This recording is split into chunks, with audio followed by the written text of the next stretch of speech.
আল্লাহ তাআলা বলছেন ওয়াইযা লাকুল্লাযীনা আমানু ক্বালু আমান্না ওয়াইযা খালাউ ইলা শায়াতিনহিম ক্বালু ইন্না মা'আকুম ইন্নামা নাহনু মুস্তাহজিউন।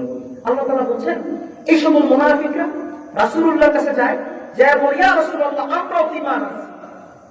আবার রাসূলুল্লাহ থেকে যখন বেরিয়ে আসে তখন বলে আরে কাফেররা শোনো, আরে তুমি আমি তো একই, আমি তোমার বন্ধু, তুমি তোমার বন্ধু, আমরা দুজন তো মিলে ছিলে একই।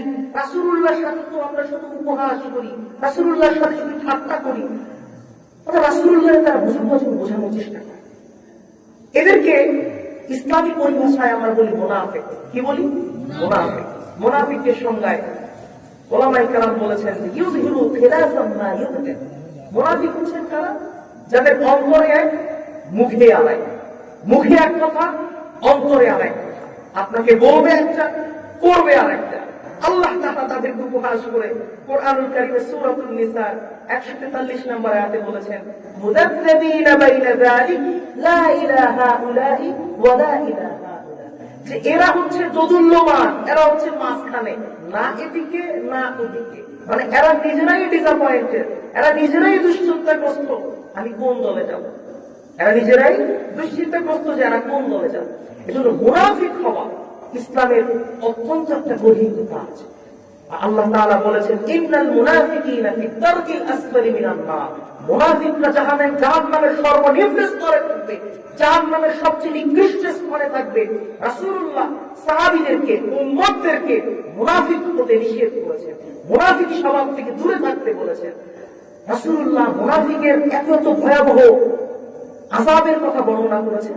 হযরতে রাসূলুল্লাহ সাল্লাল্লাহু আলাইহি ওয়াসাল্লামের ইন্তেকালের পরে রাসূলুল্লাহ এই যে মুনাফিকের লিস্ট রাসূলুল্লাহ দিয়ে রেখেছিলেন হযরতে হুযায়ফা ইবনে ইয়ামান রাদিয়াল্লাহু আনহুর কাছে।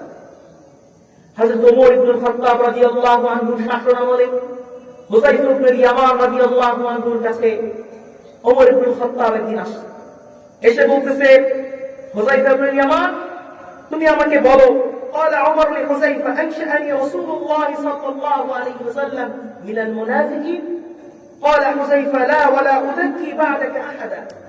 হুযায়ফা কে এসে জিজ্ঞেস করছে হুযায়ফা রাসূলুল্লাহ যে মুনাফিকের লিস্টটা দিয়েছে তোমার কাছে, ওই লিস্টের মধ্যে কি আমার নাম আছে?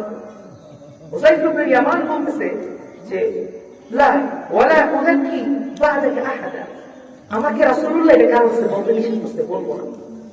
তিনি ওমরের কাছে বলতে চায় না যে এই লিস্টে নাম আছে কিনা, রাসূলুল্লাহ নিষেধ করেছেন।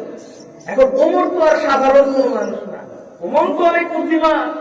ওমর রাদিয়াল্লাহু তাআলা আনহু বুদ্ধি করে প্রশ্ন করলেন হুযায়ফা আমি তো জানি তুমি মুনাফিকদের জানাজায় কখনো যাও না, মুনাফিকদের জানাজায় কখনো যাও না, ও হুযায়ফা তুমি কি আমার জানাজায় যাবা?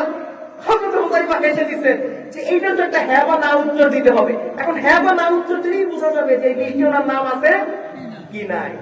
হযরত হুযায়ফা ইবনে ইয়ামান বলল হুজুর আপনার জানাজায় যাব না, তুমি কার জানাজায় যাবেন? সুবহানাল্লাহ। হযরত হুযায়ফা ইবনে ইয়ামান তিনি ইনডিরেক্টলি কিন্তু বলে দিলেন যে ওই লিস্টে রাসূলুল্লাহ পবিত্র সাহাবী ওমর ইবনে খাত্তাব রাদিয়াল্লাহু তাআলা আনহুর নাম নাই। এজন্য মুনাফিক হওয়া যাবে না। মুনাফিক হওয়া যাবে? মুনাফিক হওয়া যাবে। সাহাবী হযরত ওমর রাদিয়াল্লাহু আনহু যাকে জান্নাতের টিকিট দেওয়া হয়েছে, একটু আগে আমরা একটা হাদিস পড়েছি রাসূলুল্লাহ বলেছেন তাকে জান্নাতের সুসংবাদ দাও। এই জান্নাতের সুসংবাদ প্রাপ্ত সাহাবী হযরতে ওমর রাদিয়াল্লাহু তাআলা আনহু তিনিও দুশ্চিন্তায় পড়ে গেছেন মুনাফিকের লিস্টে আমার নাম আছে কিনা, যদি থেকে থাকে তাহলে এই আযাব থেকে আমাকে কেউ রক্ষা করতে পারবে না।